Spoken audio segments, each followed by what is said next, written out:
नमस्कार दोस्तों, welcome to my YouTube channel Shri Ayurveda. India का पहला ऐसा यूट्यूब चैनल जहां पे पूरा बीएमएस सिलेबस जो है वो कवर किया जा रहा है for the preparation of AMO and AIA PGT exam. दोस्तों, इस एपिसोड में हम पढ़ेंगे रस शास्त्र में वैद्य और अलग अलग प्रकार की जो चलनियाँ होती हैं जिसमें चूरन जो है वो छाना जाता है, और भी इसके अलावा इम्पॉर्टेंट पॉइंट्स। ठीक है, तो रस शास्त्र में जो वैद्य होते हैं वो 3 प्रकार के होते हैं: पद्महस्त, अमृतहस्त एंड दग्धहस्त। जो पद्महस्त होते हैं वो धार्मिक होते हैं, ठीक है, और शिव केशव की पूजा करने वाले होते हैं, सत्यवादी होते हैं। लेकिन जो दग्धहस्त होते हैं वो अधार्मिक होते हैं, या फिर कह लीजिए कि अधार्मिक होने के साथ साथ वो कृपा मुक्त होते हैं, जिन पे कृपा नहीं होती है। ठीक है, जो बेकार वैद्य होते हैं, दैट इज़ दग्धहस्त। ठीक है, जिसके हाथ जले हुए हों, दग्धहस्त। आप इस तरह से लर्न कर सकते हैं। तीसरा है अमृतहस्त। अमृतहस्त वो होते हैं जैसे कि इनको हस्त पताका कहा जाता है या कुंभक कहा जाता है। ठीक है, अमृतहस्त, पद्महस्त एंड दग्धहस्त।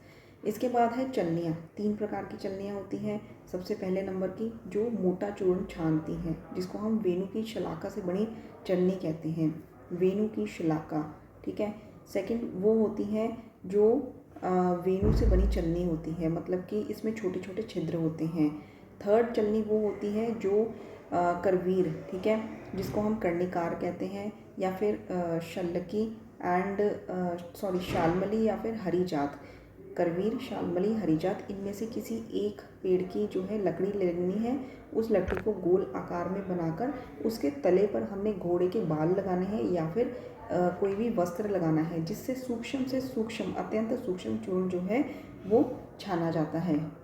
इसके बाद हम देखेंगे जो कोयला होता है इसका क्या पर्याय है। देखिए, शिखित्र, शिखित्र, ठीक है, पावकोशिष्ट, और इसको कोकिला भी बोलते हैं।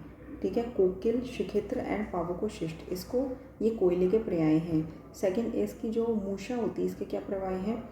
मूषा के पर्याय में हम लोग देखते हैं कि इसको हम वहनी मित्रा भी बोलते हैं, जो अग्नि की मित्र होती है। इसको हम क्रौंचिका भी बोलते हैं, करहाटिका भी बोलते हैं, पाचनी भी बोलते हैं। ठीक है, तो ये मूषा के पर्याय हैं। थर्ड इज़ की जो भट्टी होती है उसको हम कोष्ठी भी बोलते हैं। एंड फोर्थ इज़ जो कटोरी होती है उसको गिरिंडिका या फिर कुप्पिका या कूपिका बोलते हैं।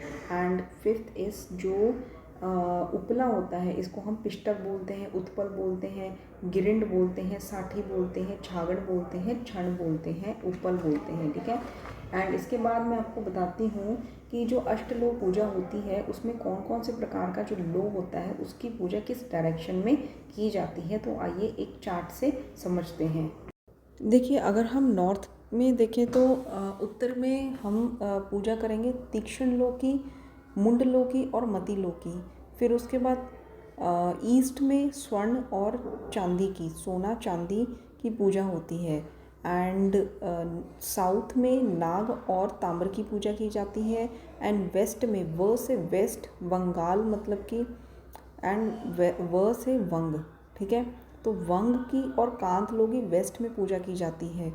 मुंड लो, तीक्ष्ण लो, मति लो की नॉर्थ में, सोने चांदी की ईस्ट में, एंड नाग एंड ताम्र की साउथ में।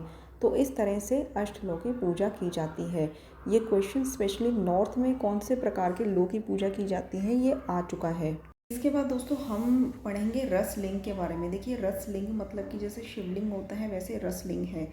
ये पारद से बना होता है, लेकिन सिर्फ पारद से ये नहीं बनाया जाता है। ठीक है, इसमें कुछ हद तक सोना भी मिक्स होता है। तो रसलिंग जो होता है इसमें 3:9, ये क्वेश्चन आता है कि 3:9 मतलब कितनी रेशो में स्वर्ण होता है और कितनी रेशो में पारद होता है। तो 3 कर्ण इसमें शुद्ध स्वर्ण होता है और 9 कर्ण इसमें पारद होता है शुद्ध। ठीक है, तो 3:9 स्वर्ण पारद इसमें मिक्स करके फिर इसमें हम नींबू का रस मिलाते हैं और उसको पिष्टी रूप में घोटकर बना लेते हैं।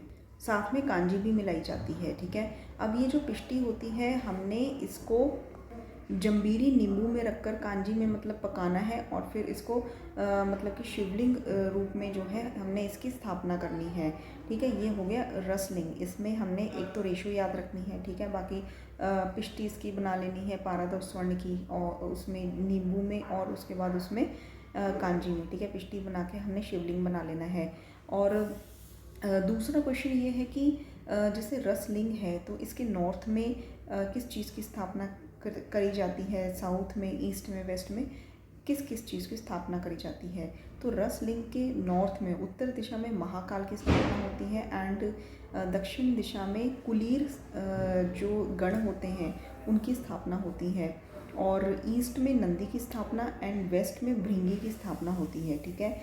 एंड इसके बाद आप याद करेंगे कि जो कालिनी होती है, कालिनी स्त्री किसको कहते हैं? कालिनी स्त्री हम कहते हैं जो स्त्री कृष्ण पक्ष में ऋतुमती होती है, और ऐसी जो स्त्री होती है इसका जो आर्तव होता है वो पारद के बंधन संस्कार में उपयोग में लाया जाता है। ठीक है, इसको कहते हैं कालिनी स्त्री। ठीक है। एंड अगर कालिनी स्त्री अवेलेबल नहीं है तो कोई भी सुंदर सामान्य सी स्त्री को लाना है और उसको 3 सप्ताह तक 1 तोला शुद्ध गंधक घी के साथ देना है। ठीक है। एंड देन हम उसके रज का इस्तेमाल कर सकते हैं पारद बंधन संस्कार के लिए। एंड इसके बाद आता है कि त्रिमधु क्या है। देखिए, त्रिमधु है मधु, घृत और शर्करा। एंड रस तिरंगनी में त्रिमधु बताया है, मधु, घृत और गुड़। ठीक है। और त्रिमधु जो है आज्य, मधु और शर्करा। ठीक है, ये बताया है राजनिघंटु में। आज्य, मधु और शर्करा राजनिघंटु में। आज्य हम घृत को कहते हैं। एंड रस तिरंगनी में घृत, मधु और गुड़, शर्करा की जगह हमने गुड़ लेना है। एंड वैसे जो त्रिमधु है वो बताया है घृत, मधु और शर्करा। ठीक है। और फर्स्ट चॉइस वैसे रस तिरंगनी में से ही रहती है जिसमें मधु, घृत और गुड़ आता है। ठीक है। त्रिलो क्या है? त्रिलो है सोना, चांदी, तांबा। ठीक है। और इसमें हम नाग और वंग अगर मिला देंगे देन इट इज़ पंचलो। ठीक है। और शिला तोय क्या होता है? शिला तोय होता है हरताल, गंधक और जल। एंड जो त्रिगंध है या फिर सुरभि त्रय है, ये क्या होता है? इसमें हरताल, गंधक के साथ मनयशिला होता है। ठीक है। एंड इसके बाद जो त्रिलो हो गया, पंचलो हो गया, शार में आएगा आपका शार में आपका आएगा यवशार। ठीक है। और इसके बाद शार द्वय में आता है यवशार और सज्जिक्षार। एंड शार त्रय में आता है यवशार, सज्जिक्षार एंड टंकन। एंड नेक्स्ट इसकी जो शार पंचक है, शार पंचक में आपका आता है यवशार, सज्जिक्षार एंड मुष्क, लाश एंड तिल, नाल। और शार अष्टक में क्या आता है? यवशार, सज्जिक्षार, तिल और पलाश। फिर स्नूही है, अपामार्ग है, चिंचाशार है एंड अर्क है। ठीक है, ये है शार अष्टक। ठीक है, तो ये थे मोस्ट इम्पॉर्टेंट पॉइंट्स जो कि आपको ध्यान में रखने हैं। ठीक है।